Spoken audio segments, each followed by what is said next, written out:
Welcome once again in the video. और आज जिस टॉपिक पर हम बात करेंगे वो है फैक्टर्स अफेक्टिंग सॉल्युबिलिटी। हम बात करें solubility of drug in liquids, मतलब सॉलिड्स इन लिक्विड्स की बात हो रही है। ये जो टॉपिक है आपका, it is related to physical pharmacy and pharmaceutics. कई बार लॉन्ग आंसर आता है या आंसर ऐसा आता है, आपको लंबा क्वेश्चन लिखना है कि what are the factors affecting solubility of solids in liquids, तो उसी का हम पार्ट कर रहे हैं। इसके अलावा इसके अंदर कई मल्टीपल चॉइस क्वेश्चंस हैं जिन पर क्वेश्चंस बनते हैं कॉम्पिटिटिव एग्जाम्स के अंदर। तो ये diploma in pharmacy, degree in pharmacy, Pharm D और एम फार्म स्टूडेंट्स के लिए बहुत यूजफुल है। कैसे? Let us see one by one. भाई हम बात करें सॉल्युबिलिटी, और सॉल्युबिलिटी का मतलब क्या होता है? घुलना। किस चीज का घुलना? ड्रग का घुलना। हम जानते हैं कोई पेशेंट है, पेशेंट ने ले ली टैबलेट, ये टैबलेट लेने के बाद क्या है, मैं बात कर रहा हूँ जीआईटी। जीआईटी में जाने के बाद क्या होगी, ये ड्रग क्या होती है? डिसइंटीग्रेट होती है। डिसइंटीग्रेट के बाद डिसॉल्व होती है, और डिसॉल्व के बाद क्या होती है? सॉल्यूशन फॉर्म में आती है। सॉल्यूशन फॉर्म में आने के बाद क्या होती है? एब्जॉर्ब होती है, और एब्जॉर्ब के बाद क्या मिलता है? एक्शन। तो ओवरऑल देखा ड्रग कैसी है यहाँ पर? सॉलिड फॉर्म में, लेकिन एब्जॉर्प्शन से पहले उसको सॉल्यूशन फॉर्म में आना जरूरी है, क्योंकि जब तक सॉल्यूशन फॉर्म में नहीं आएगी वो एब्जॉर्ब नहीं होगी। डिटेल्स के लिए आप दूसरे वीडियो दे सकते हैं, सब कुछ दिया हुआ है उसके अंदर। And for that please subscribe channel. तो जब तक ड्रग सॉल्यूशन फॉर्म में नहीं आएगी, एब्जॉर्ब नहीं होगी ना।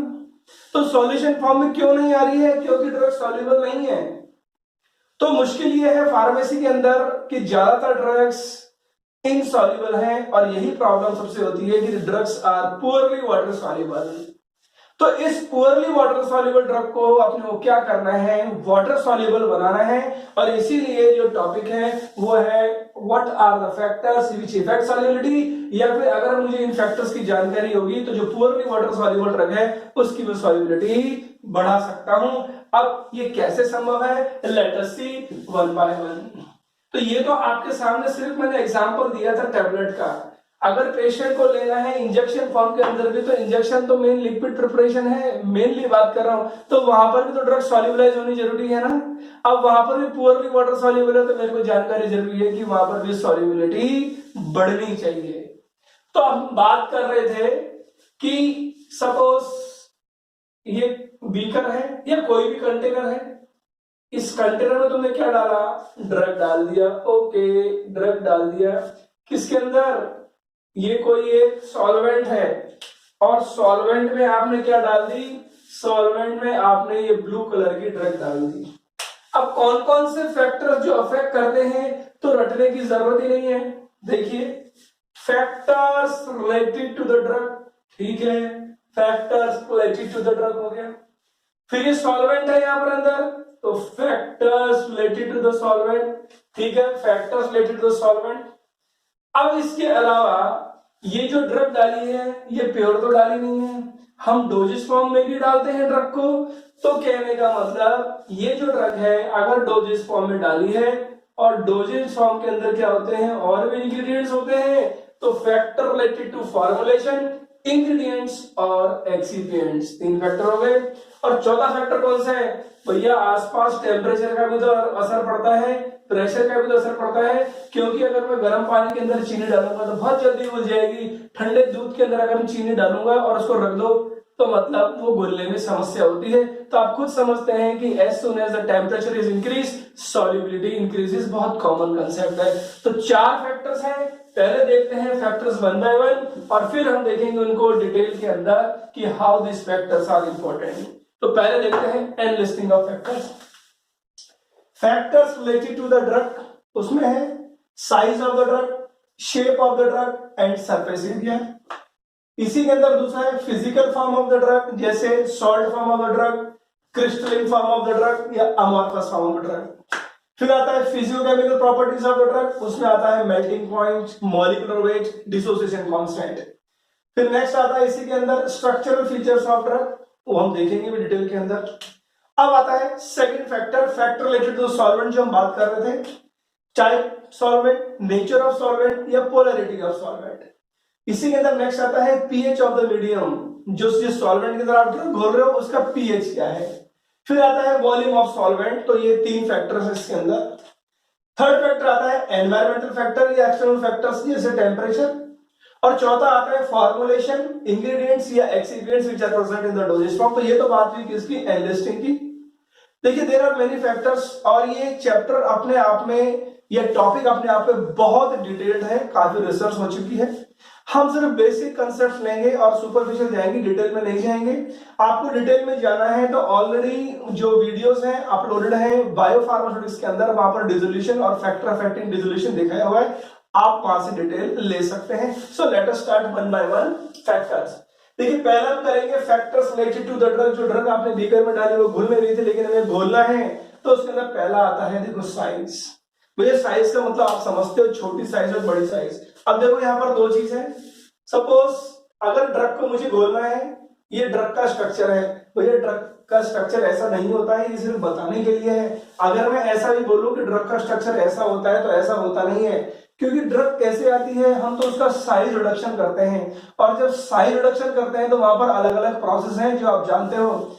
अलग अलग प्रोसेस करते हैं तो ना तो ड्रग बिल्कुल स्फेरिकल होती है, और ना ड्रग बिल्कुल रेक्टेंगुलर होती है, और ना ड्रग बिल्कुल स्क्वायर होती है। ये तो असिमेट्रिक होती है, ध्यान रखना। हमें भी नहीं पता उसका स्ट्रक्चर कैसा है जब तक हम माइक्रोस्कोप से नहीं देखेंगे, तो सिर्फ आपको बताने के लिए है।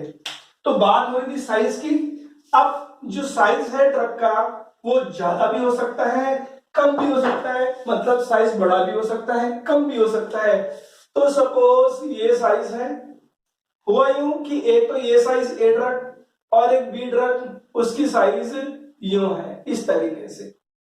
जब मैं इन दोनों को टोटल करूं और इसको टोटल करूं, तो दोनों का साइज इसके बराबर ही आता है, दोनों एक दूसरे के बराबर ही है, लेकिन एक डिफरेंस है। वो डिफरेंस इस चीज का है कि जब इस ड्रग को आप सॉल्वेंट में आप डालोगे, तो ऐसा है ड्रग जब भी घुलती है जब सॉल्यूट और सॉल्वेंट इंटरेक्शन है। तो देखिए आप, ये सॉल्वेंट चारों तरफ से इंटरेक्ट कर रहा है, ये कर रहा है, ये कर रहा है, तो जितना ज्यादा कांटेक्ट होगा सॉल्यूट सॉल्वेंट का, उतना ज्यादा डिसोल्यूशन होगा, उतनी ज्यादा सॉल्युबिलिटी होगी। अब यहां पर बी की बात करूं तो यहां पर इधर से है, इधर से है, इधर से है, लेकिन इस बी के अंदर एक नई चीज आ गई, क्या, ये वाला और ये वाला सरफेस और ये वाला सरफेस। तो ये जब ए ड्रग थी और ये बी ड्रग थी, तो इसमें आपने क्या देखा, यहां पर सरफेस ये जाता है। अब इसको दूसरे तरीके से समझते हैं। हुआ यूं कि ये ए ड्रग थी ना, इस ए ड्रग को क्या हुआ, मैंने साइज रिड्यूस कर दिया, साइज रिडक्शन कर दिया, तो ये इस पे कन्वर्ट हो गई। तो जब बड़ी साइज छोटी साइज में कन्वर्ट करी, तो नया एरिया डेवलप हो गया, मतलब there are more chances of contact of solute and solvent. फिर क्या हुआ, आपने फिर क्या किया, इसका फिर साइज रिड्यूस कर दिया। तो जब आप वापस साइज रिडक्शन करोगे तो कुछ ऐसा हो जाएगा, ऐसा, ऐसा और ऐसा। अब यहां पर ये नई सरफेस आ गई, ये नई सरफेस आ गई, ये नई सरफेस, ये नई सरफेस। तो ये सरफेस एरिया ही तो बढ़ रहा है, एरिया किसका, सरफेस का, और सरफेस का एरिया तो सरफेस एरिया कहलाता है। तो जितना ज्यादा सरफेस एरिया उतना ज्यादा कांटेक्ट विद डिसोल्यूशन फ्लूइड, जितना ज्यादा कांटेक्ट विद द सॉल्वेंट उतनी ज्यादा सॉल्युबिलिटी। तो यही तो लिखा है। अगर साइज की बात करें, हम बात करें factor related to the drug, उससे पहला आ रहा है size. Size decrease in size, size आपने डिक्रीज की, is equal to increase in surface area, surface area बढ़ गया, increase contract and increase dissolution. तो वही तो हम कह रहे हैं, कॉन्ट्रैक्ट बढ़ेगा सॉलिड सॉल्वेंट का और डिसोल्यूशन भी बढ़ जाएगा। तो इसका मतलब ये है कि साइज बिल्कुल हम छोटी करते जाए और सॉल्युबिलिटी बढ़ती जाएगी, ऐसा नहीं है।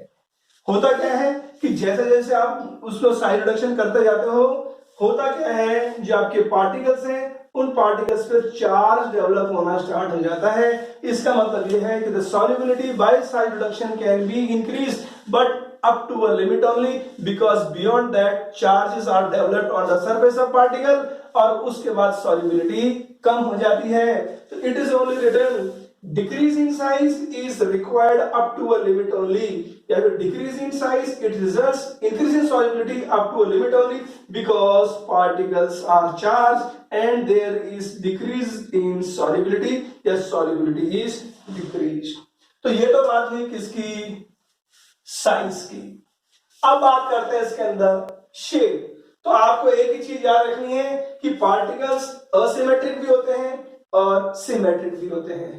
तो ये सिमेट्रिक का तो मतलब आप समझते हो ना, कोई भी चीज को अगर मैं बिल्कुल बीच में अगर एक लाइन खींच दूंगा या डिवाइड करूंगा तो ये वाला पार्ट और ये वाला पार्ट बिल्कुल क्या होगा, इक्वल में डिवाइड हो जाए तो वो कहलाती है सिमेट्री। लेकिन अगर इसी चीज को सपोज ये पार्टिकल है, ये पार्टिकल या पार्टिकल इस तरीके से है तो किसी भी तरीके से सिमेट्री नहीं हो सकती।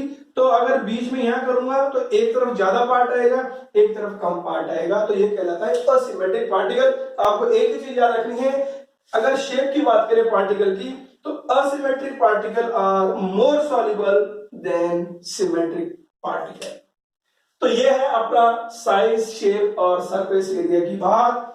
अब बात करते हैं हम दूसरा कि physical form of the drug. Drug की जो फॉर्म होगी उस पर सॉल्युबिलिटी कैसे डिपेंड करती है। तो देखते हैं physical form of the drug. Physical form of the drug का मतलब यह है कि ड्रग आप सॉल्ट फॉर्म में दे रहे हो या अमॉर्फस फॉर्म में दे रहे हो या क्रिस्टलाइन फॉर्म में दे रहे हो, तो इनका असर पड़ता है क्या? भाई इनका बहुत असर पड़ता है। कैसे, अभी देखते हैं हम। पहला है कि salt form of drug are more soluble. मैं बार बार आपसे ये कह रहा हूं कि वीडियोस जो अपलोड किए हुए डिसोल्यूशन से रिलेटेड उसको देखिए, बहुत कंसेप्ट दिए हुए आपके बिल्कुल क्लियर हो जाएंगे फंडामेंटल्स। भैया हम जानते हैं alkaloids are water insoluble but alkaloidal salts are water soluble. जो एल्कलॉइड होते हैं वो बेसिस होते हैं, वाटर में सॉल्युबल नहीं होते हैं, लेकिन जब उनके सॉल्ट बना दिए जाते हैं तो सॉल्युबिलिटी बढ़ जाती है। और यही कंसेप्ट अगर ड्रग की साथ बात करें तो एक और वीडियो अपलोडेड है salt form of the drug. तो ड्रग की सॉल्ट फॉर्म क्यों दी जाती है? आप देखना स्ट्रिप के अंदर, दवाओं के अंदर ऊपर लिखा होता है जैसे phenobarbitone sodium, neomycin sulphate, gentamicin sulphate, strychnine hydrochloride. तो ये सब क्या है? ये सॉल्ट फॉर्म है किसके? ड्रग्स के। उसका रीजन क्या है? उसका रीजन ये है कि सॉल्ट फॉर्म होते ड्रग की सॉल्युबिलिटी बढ़ जाती है। तो ओवरऑल एक आपको स्टेटमेंट देना है कि the salt form drugs are more soluble compared to the basic form. It means by converting the drug into solubility, by converting the drug in salt form, we can increase the solubility। तो यह है आपका salt form। ये पूरा video दिया हुआ है salt form से, therefore I am not going detail, you can refer there also, या फिर एक लाइन में आप याद रख सकते हैं। दूसरा है भैया जो ड्रग्स हैं वो अमॉर्फस फॉर्म में भी हो सकती हैं और क्रिस्टलाइन फॉर्म में भी हो सकती हैं। अमॉर्फस फॉर्म और क्रिस्टलाइन फॉर्म। अब ये जो क्रिस्टल होते हैं ड्रग्स के, ये क्रिस्टल फिर दो तरह के हो सकते हैं, एक होता है स्टेबल और एक होता है मेटास्टेबल। ये जो मेटास्टेबल है ये स्टेबल से कम स्टेबल होता है। कहने का मतलब समय के साथ मेटास्टेबल किस पे कन्वर्ट हो जाएगा? स्टेबल के अंदर। लेकिन अगर मैं सॉल्युबिलिटी कंपेयर करूं मेटास्टेबल और स्टेबल की, तो ज्यादा सॉल्युबिलिटी किसकी होती है? मेटास्टेबल फॉर्म की। Therefore, whenever the drug has to be incorporated in a formulation, metastable forms are preferred। तो हमें क्या करना है कि अगर ड्रग क्रिस्टलाइन फॉर्म में अवेलेबल है, मेटास्टेबल और स्टेबल, तो आपको प्रेफरेंस किसको देनी है? मेटास्टेबल, क्योंकि सॉल्युबिलिटी होती ही ज्यादा है। तो overall metastable form should be preferred because they are more soluble. तो डिपेंड कर रहा है ना किस पर? फिजिकल फॉर्म के अंदर। तो फिजिकल फॉर्म की तो बात कर रहे हैं। फिर आता है थर्ड, ड्रग अमॉर्फस फॉर्म में भी हो सकती है, क्रिस्टलाइन फॉर्म में भी हो सकती है। देखिए अगर मैं अमॉर्फस फॉर्म और क्रिस्टलाइन फॉर्म को कंपेयर करूंगा तो अपना वीडियो लंबा हो जाएगा, उसके लिए हम बाद में बात करेंगे। अभी आपको इतना रखना है कि amorphous form is greater solubility than crystalline form. तो इसलिए अगर ड्रग अगर दो फॉर्म में अवेलेबल है तो आपको कौन सा यूज करना है? Amorphous form. चौथा, अनाइड्रस और हाइड्रस। ड्रग हाइड्रेट फॉर्म में भी हो सकती है और अनाइड्रस फॉर्म में भी हो सकती है। तो ज्यादा कौन सा सॉल्युबल है? अनाइड्रस फॉर्म, आपको याद रखना है। नेक्स्ट, ऑर्गेनिक सॉल्वेंट्स और अनसॉल्वेंट की बात करूं तो organic solvents are more soluble. अब ये सॉल्वेंट क्या होते हैं? तो यह होता क्या है कि आपने पढ़ा है क्रिस्टलाइजेशन एक प्रोसेस है, ड्रग को क्रिस्टलाइज किया जाता है। क्रिस्टलाइज का मतलब भाई मिश्री बनती है, आप समझते हो, वो क्रिस्टलाइजेशन का तो पार्ट है। पहले बहुत ज्यादा सॉल्यूशन ले लिया जाता है जिसको बोलते हैं super saturated solution. Super saturated solution में क्या होगा? एक तो सॉल्यूट होगा ऑब्वियसली, और दूसरा क्या होगा, सॉल्वेंट होगा। फिर किसी भी तरीके से टेम्परेचर बिल्कुल नीचे किया जाता है, जिससे क्या होगा, क्रिस्टल डेवलप होना स्टार्ट हो जाएंगे और आपकी क्या बन जाएगी लास्ट में, मिश्री। तो ये प्रोसेस क्या है, क्रिस्टलाइजेशन, तो समझाने के लिए।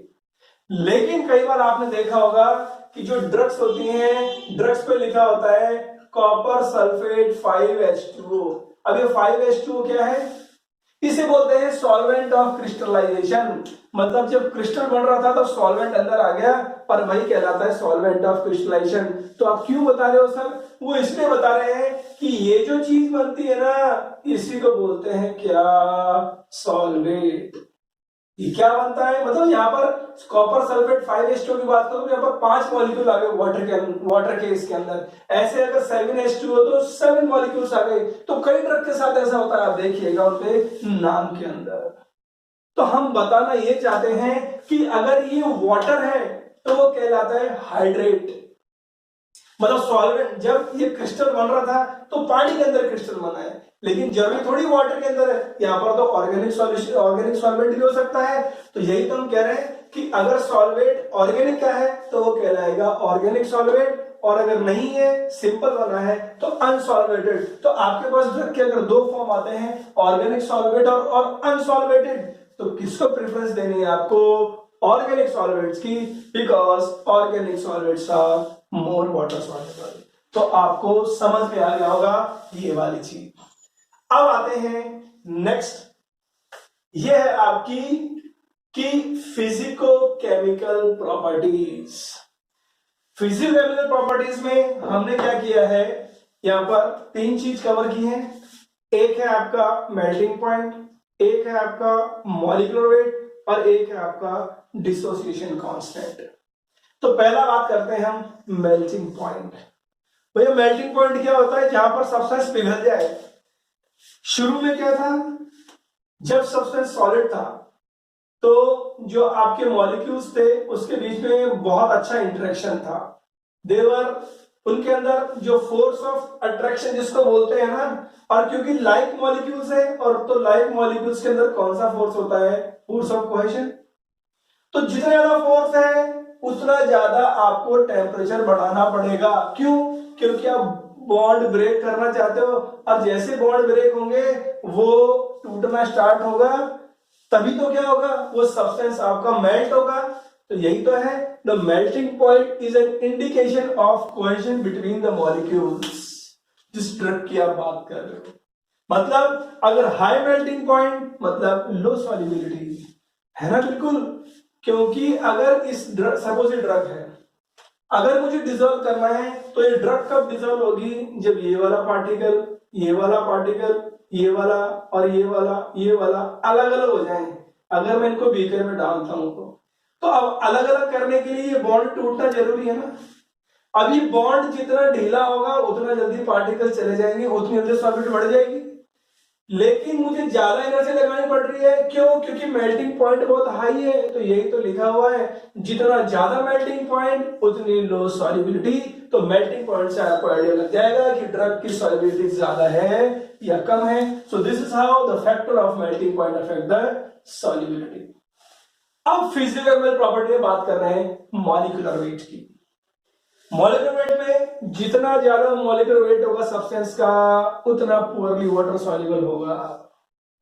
जैसे पॉलीमर्स, पॉलीमर्स क्या होते हैं, पॉलीमर्स का हाई मॉलिक्यूलर वेट सब्सटेंसेस होते हैं। इनको पानी में डालते हैं, ये सिर्फ क्या करेंगे, पानी ले लेंगे और फूल के रह जाएंगे, मतलब दे ओनली स्वेल, सिर्फ फूल के रह जाएंगे, and these are poorly water soluble.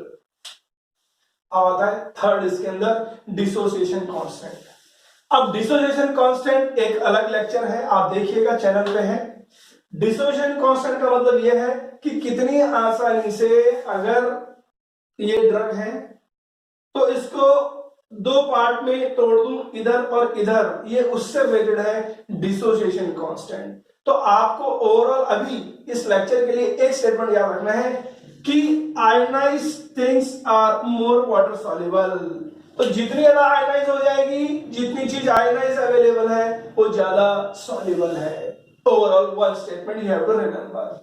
तो ये बात हुई हमारी कि drugs how to increase the solubility by considering these factors, और इसमें हम करेंगे हम स्ट्रक्चरल फीचर्स ऑफ ड्रग, मतलब ड्रग के अंदर भी कौन सी फीचर्स हैं जिसकी वजह से सॉल्युबिलिटी इफेक्ट होती है। तो देखते हैं one by one how it effects.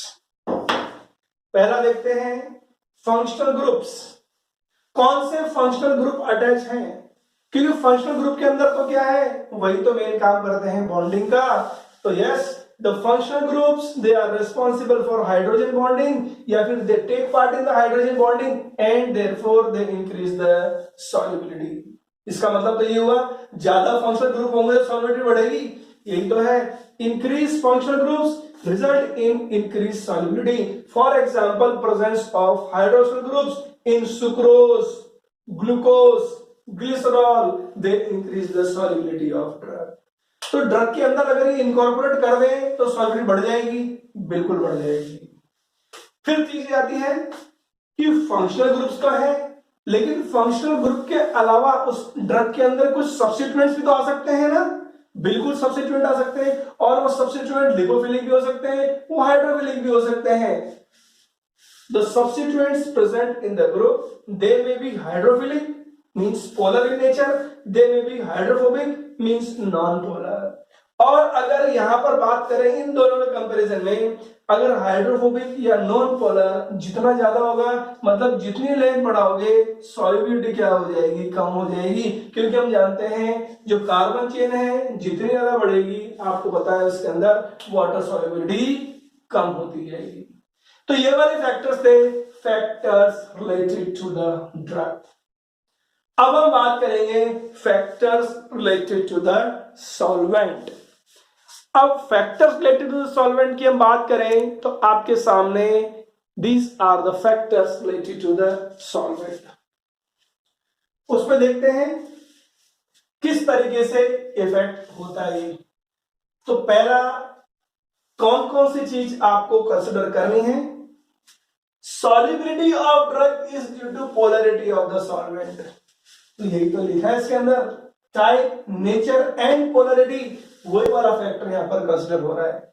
तो जितने ज्यादा पोलर सॉल्वेंट है उतना ज्यादा आराम से सॉल्युबिलिटी ज्यादा होगी। तो आपने ये भी पढ़ा होगा कि द पोलर सॉल्वेंट्स वो ज्यादातर ड्रग को सॉल्युबलाइज करते हैं। अब दूसरी चीज क्या इंपॉर्टेंट होनी चाहिए सॉल्वेंट के अंदर, कि the hydrogen bonding must between drug and solvent. Hydrogen bonding जितनी ज्यादा है उतनी ज्यादा सॉल्युबिलिटी है। तो सॉल्वेंट के अंदर प्रॉपर्टी होनी चाहिए कि वो हाइड्रोजन बॉन्डिंग ज्यादा से ज्यादा बने, तो सॉल्युबिलिटी के चांसेस भी ज्यादा होंगे। और यहां पर आपको एक चीज याद रखनी है, the principle of like dissolves like is followed. आप जानते हैं लाइक डिसॉल्व लाइक, इसका क्या मतलब है, इस पर गवर्न करता है सॉल्युबिलिटी। जैसे सिरप्स और लिक्विड ओरल जो आपके डोजेज फॉर्म है उनको किस में बनाते हैं, they are prepared in water. ऐसे ही जो पुअरली वाटर सॉल्युबल ड्रग्स हैं they are given in non aqueous vehicle, जैसे लिक्विड पैराफिन, जैसे अराकिसोल। तो है तो सही लाइक डिसॉल्व लाइक, जो चीज वाटर में सॉल्युबल है उसको वाटर में दे दिया, और जो लिक्विड में सॉल्युबल है उसको आपने अराकिसोल और पैराफिन में दे दिया। तो इसको जस्टिफाई करें तो आपके सामने टेबल दी हुई है। इस टेबल में क्या है, देखो ये तो रहा सॉल्वेंट, ये है नेचर ऑफ सॉल्यूट, सॉल्यूट का नेचर क्या है, फिर ये ड्रग्स का एग्जांपल और कौन से डोजेज फॉर्म है। तो ये है आपके सामने, पहला सॉल्वेंट बात कर रहे हैं वाटर और दूसरा ऑयल है। तो ये तो दो सॉल्वेंट हो गए आपके, वाटर मतलब पोलर। अब यहां पर जो सॉल्यूट होगा या जो ड्रग होगी, ये ड्रग कौन सी होनी चाहिए, इट शुड बी पोलर। और ये ड्रग इलेक्ट्रोलाइट भी हो सकती है। अब इलेक्ट्रोलाइट वीक भी हो सकता है, स्ट्रॉन्ग भी हो सकता है, और नॉन इलेक्ट्रोलाइट भी होता है। एग्जाम्पल आपके सामने है पोलर का। अगर हम बात करें ड्रग की तो विटामिन B2, विटामिन B1 और B2। इलेक्ट्रोलाइट की बात करें तो वीक इलेक्ट्रोलाइट का एग्जाम्पल है जो ड्रग है फिनोबार्बिटॉल सोडियम। स्ट्रॉन्ग की बात करें तो सोडियम क्लोराइड, पानी में डालते घुल जाता है। और नॉन इलेक्ट्रोलाइट की बात करें तो डेक्सट्रोज। इन सब के लिए क्या यूज हो रहा है, वाटर यूज हो रहा है। अब इसकी बात करें तो ये दिया जाता है एलिक्सिर फॉर्म में, ये बात करें तो ये इंजेक्शन फॉर्म में, ये आईवी इन्फ्यूजन फॉर्म में और ये डेक्स्ट्रोजविन इंजेक्शन फॉर्म में। तो ये है टेबल है जिसके अंदर आपको दिया हुआ है कि कैसे ड्रग्स हैं। ऐसे ही ऑयल की बात करें तो यहां पर नॉन पोलर ड्रग्स ही आएंगे ऑब्वियसली, ठीक है, जैसे हार्मोन्स, स्टेरॉइडल हार्मोन्स जो लिपिड सॉल्युबल है, और कौन सा डोजेज फॉर्म दिया आपका ऑयल इंजेक्शन फॉर्म में दिया गया। अब हम बात करते हैं सॉल्वेंट के अंदर ही आगे। अगले फैक्टर में हम देखेंगे रिलेटेड टू सॉल्वेंट की pH of medium. PH of medium, अब पीएच ऑफ मीडियम मतलब हम ड्रग को जिस सॉल्वेंट में डाल रहे हैं, जिस डिसोल्यूशन फ्लूइड में डाल रहे हैं, उस पीएच की बात हो रही है। तो हम जानते हैं कि ड्रग्स आर वीक एसिड और बेसिस, और चूंकि ड्रग्स आर वीक एसिड और बेसिस, और जब भी इनको दूसरे सॉल्वेंट में हम डालेंगे तो दे आयोनाइज इन सॉल्यूशन, वो आयोनाइज हो जाते हैं। तो उससे क्या होता है, अगर आयोनाइज हो गए तो आयोनाइज होने से क्या है, वाटर सॉल्युबिलिटी बढ़ जाती है। तो आपको एक स्टेटमेंट याद रखना है कि if the drug are present in ionised form the solubility in water of poor soluble drug increases, या अगर आयोनाइज्ड फॉर्म में ड्रग है तो वाटर सॉल्युबिलिटी उसकी बढ़ जाती है। ये एक पार्ट। तो आयोनाइजेशन किस पे डिपेंड करता है, ये लिखा तो है कि पीएच ऑफ मीडियम, जिस मीडियम के अंदर आप ड्रग डाल रहे हो उस पर। तो सर कितना ज्यादा आयोनाइजेशन होगा, ये कैसे पता लगेगा, तो extent of ionization in depends on pH of medium and pK, दोनों पर। अब ये पीके क्या होता है, पीके होता है डिसोसिएशन कांस्टेंट। जैसे एग्जांपल के साथ हम प्रूव कर सकते हैं कि alkaloidal salts are more soluble in acidic pH, लेकिन जैसे जैसे पीएच बढ़ाएंगे तो प्रेसिपिटेशन स्टार्ट हो जाएगा, and they precipitate on increasing the pH, मतलब सॉल्युबिलिटी कम होती जाएगी। तो ऐसे अगर कोई एसिडिक ड्रग है, उसको अगर मैं बेसिक पीएच वाले मीडियम में डालूंगा तो ज्यादा आयनाइज होगा, तो ज्यादा सॉल्युबिलिटी होगी। और ऐसे कोई ड्रग बेसिक है, उसको अगर एसिडिक पीएच मीडियम में डालूंगा तो आयनाइज ज्यादा होगा, तो सॉल्युबिलिटी ज्यादा होगी। अभी कितना आयनाइज होगी ड्रग, परसेंटेज आयनाइजेशन कितना होगा, इसके लिए एक इक्वेशन है, the percentage ionisation is obtained from an equation. उस इक्वेशन का नाम है हेंडरसन-हेज़लबैक इक्वेशन। हम डिटेल में नहीं जा रहे हैं हेंडरसन-हेज़लबैक के बारे में, लेकिन इससे रिलेटेड वीडियो अपलोड किया हुआ है, आप देख सकते हैं। उसमें जो रिनल एक्सक्रीशन ऑफ ड्रग है उसमें भी दिया हुआ है, और जो आपका डिसोल्यूशन वाला है उससे रिलेटेड भी दिया हुआ है, तो आप देख सकते हैं। तो ये बात हुई आयनाइजेशन की, ज्यादा से ज्यादा आयनाइजेशन होगा, ज्यादा से ज्यादा सॉल्युबिलिटी होगी ड्रग की। तो this was the part pH. अब बात करते हैं वॉल्यूम की। तो एक कॉमन स्टेटमेंट है, जितना ज्यादा वॉल्यूम होगा उतनी ज्यादा सॉल्युबिलिटी होगी। इंक्रीज इन वॉल्यूम मतलब इंक्रीज इन सॉल्युबिलिटी। तो सीधी सी बात है, फैलने की जगह ज्यादा मिलेगी मॉलिक्यूल्स को, ड्रग्स के पार्टिकल्स को, तो उतनी ज्यादा सॉल्युबिलिटी होगी। दूसरे तरीके से हम समझते हैं कि जितना ज्यादा सॉल्वेंट है मतलब उतना ज्यादा चांसेस है इंटरेक्शन किसके बीच में, ड्रग और सॉल्वेंट के बीच में इंटरेक्ट होने के लिए। और हम जानते हैं the more the interaction between the drug and the solvent, more is the solubility. अब आता है अगला फैक्टर जो है एनवायरमेंटल एक्सटर्नल या टेम्परेचर। तो ये रहा आपका टेम्परेचर वाला फैक्टर। आपको इसमें चीज ये याद रखनी है कि एक कॉमन स्टेटमेंट हम पढ़ते हैं कि टेम्परेचर ज्यादा होगा तो सॉल्युबिलिटी बढ़ेगी, ऐसा नहीं है। देखते हैं important points. If the dissolution मतलब सॉल्युबिलिटी, ड्रग को जो आप डाल रहे हो, सपोज ये कंटेनर है, इस कंटेनर में जो आपने ड्रग डाली है, इस ड्रग की सॉल्युबिलिटी या डिसोल्यूशन की बात करें, अगर ये एंडोथर्मिक है मतलब एब्जॉर्ब होती है हीट, तो इंक्रीज इन टेम्परेचर, अगर इस केस में आप टेम्परेचर बढ़ाओगे तो there is increase in solubility of drug. Overall मैं कह सकता हूं कि the dissolution process is endothermic and if the temperature is increased the solubility of drug is increased. For example potassium nitrate के साथ ऐसा ही होता है। तो क्या अगर ग्राफ बनाया जाएगा किसके बीच में, अगर टेम्परेचर वर्सेस सॉल्युबिलिटी के बीच में, तो क्या होगा, ग्राफ आपका ऐसा निकलेगा, ये सॉल्युबिलिटी और ये टेम्परेचर। बिल्कुल आप इसके स्लोप पे मत जाइए, सिंपली आपको इंडिकेशन है बताने का कि ऐसा दिखता है या ऐसा होगा या कुछ इस तरीके का होगा। दूसरा जो पॉइंट है, if the dissolution is exothermic, यहां पर इंपॉर्टेंट है, increase in temperature decrease in solubility, तो यहां पर सॉल्युबिलिटी क्या होगी आपकी, सॉल्युबिलिटी आपकी डिक्रीज हो जाएगी। तो ये इंपॉर्टेंट चीज है। तो ऐसा नहीं है कि टेम्परेचर बढ़ने पर सॉल्युबिलिटी बढ़ेगी सही, कम भी हो जाती है। और ऐसे भी सब्सटेंसेस हैं जिन पर टेम्परेचर बढ़ाओगे तो असर तो आएगा लेकिन असर खास नहीं आएगा, मतलब there will be little effect on the solubility. For example sodium chloride के साथ ऐसा होता है। तो हमें कैसा पता लगेगा सॉल्युबिलिटी के बारे में? तो ऐसा है, solubility curves are prepared which are important and which give an idea to find out the nature of a drug। यही तो मैंने आपको भी बताया था ना, ये जो कर्व बन रहा है किसके बीच में? एक तो टेम्परेचर वर्सेस सॉल्युबिलिटी, ये जो कर्व है ये कहलाता है सॉल्युबिलिटी कर्व। और इससे हमने को पता लग जाएगा कि टेम्परेचर बढ़ाने पर ड्रग की सॉल्युबिलिटी बढ़ेगी या कम होगी। अब हम बात करेंगे फॉर्मुलेशन, इंग्रेडिएंट्स या एक्सिपिएंट्स, इसमें क्या चीज है, लेट अस सी। एक जो चीज रह गई सॉल्वेंट से रिलेटेड ही, वो है को-सॉल्वेंट्स। कई बार ड्रग एक सॉल्वेंट में सॉल्युबल नहीं होती, लेकिन हम क्या करते हैं उसके अंदर दूसरा सॉल्वेंट डाल देते हैं जिसकी वजह से सॉल्युबिलिटी बढ़ जाती है। Means the solubility of a poor water soluble drug can increase by use of another solvent. जो अनदर सॉल्वेंट है वो कहलाता है को-सॉल्वेंट, और ये प्रोसेस क्या कहलाता है, को-सॉल्वेंसी। जैसे आपने फार्मास्यूटिक्स के अंदर एक प्रिपरेशन बनाई होगी कैम्फर वाटर।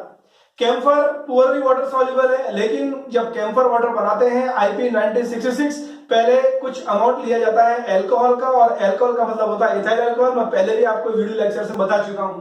तो इथाइल अल्कोहल में पहले कैम्फर को डालेंगे और उसके बाद वाटर से वॉल्यूम मेकअप करेंगे। तो यही प्रोसेस तो है क्या, को-सॉल्वेंसी का।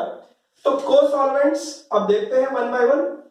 Drugs are more soluble in mixture of solvents. कई बार ये देखा गया है एक सॉल्वेंट में सॉल्युबल नहीं है लेकिन मिक्सचर ऑफ सॉल्वेंट में सॉल्युबल है। जो वाटर के अलावा जो सॉल्वेंट यूज है इट इज टर्म्ड एज को-सॉल्वेंट। अब उसका एग्जांपल अभी देखेंगे। This process of increasing the solubility of drug which is poor water soluble, this process is termed as co-solvency. For example, preparation of camphor water IP 1966, उसके अंदर यही principal होता है. Example of co-solvents are alcohol, मतलब alcohol की बात करें तो इथेनॉल ही है, PEG polyethylene glycol, PPG polypropylene glycol, DMSO dimethyl sulphoxide, इसके अलावा और भी होते हैं डाइमेथाइल एसिटामाइड, लेकिन ये कुछ एग्जांपल्स हैं. और ये कहां काम आता है, किस प्रिपरेशन में, जैसे सिरप्स बनाने काम में, जैसे एलिक्सिर्स, जैसे इंजेक्शंस, इस तरीके से काम आता है. तो हम वापस आते हैं फॉर्मुलेशन, इंग्रेडिएंट्स, एक्सिपिएंट्स. ये एक डिटेल में वीडियो अपलोड है जिसमें आप देखेंगे कि factors which are related to the dosages from how they increase या how they affect the process of dissolution. उसका आंसर उस वीडियो में यहां पर बहुत शॉर्ट में ले रहा हूं मैं. यह है सरफेक्टेंट. तो सरफेक्टेंट क्या होता है कि सरफेक्टेंट तो ऐसे सब्सटेंसेस होते हैं जिनके तो दो पार्ट होते हैं, वाटर पार्ट और ऑयल पार्ट. तो जब ड्रग पुअरली वाटर सॉल्युबल होती है तो उसकी सॉल्युबिलिटी इंक्रीज की जा सकती है. तो एग्जांपल्स पहले देख लेते हैं, जैसे SLS सोडियम लोराइल सल्फेट, जैसे ट्वीन. तो ये सोडियम लोराइल सल्फेट है ना, ये कई ड्रग की वाटर सॉल्युबिलिटी इंक्रीज करने के काम में आता है. जैसे एक ड्रग है सेलेकॉक्सिब. इस सेलेकॉक्सिब ये क्या है, ये NaCl कैटेगरी की ड्रग है. ये पुअरली वाटर सॉल्युबल है लेकिन इसकी सॉल्युबिलिटी इंक्रीज करने के लिए हमने क्या यूज किया, SLS. तो जब ड्रग आप दे रहे हो डोजेज फॉर्म के अंदर, उस डोजेज फॉर्म में आपने ऐसे इंग्रेडिएंट्स दे दिए जो हाइड्रोफिलिक है, ऐसे एक्सिपिएंट्स दे दिए जो हाइड्रोफिलिक है. वो क्या करेंगे, जो पुअरली वाटर सॉल्युबल है ड्रग है उसके सॉल्वेंट के साथ उसका कांटेक्ट बढ़ाएंगे और सॉल्युबिलिटी इंक्रीज कर सकते हैं. So this in very short we have completed the factors affecting solubility. अगर कोई ड्रग पुअरली वाटर सॉल्युबल है तो उसकी कैसे सॉल्युबिलिटी बढ़ाई जा सकती है, इन फैक्टर्स की जानकारी लेकर. तो इसी तरह से हम मिलते रहेंगे. We'll keep on discussing and making the things easy. Please subscribe channel, like, comment and share. Thank you.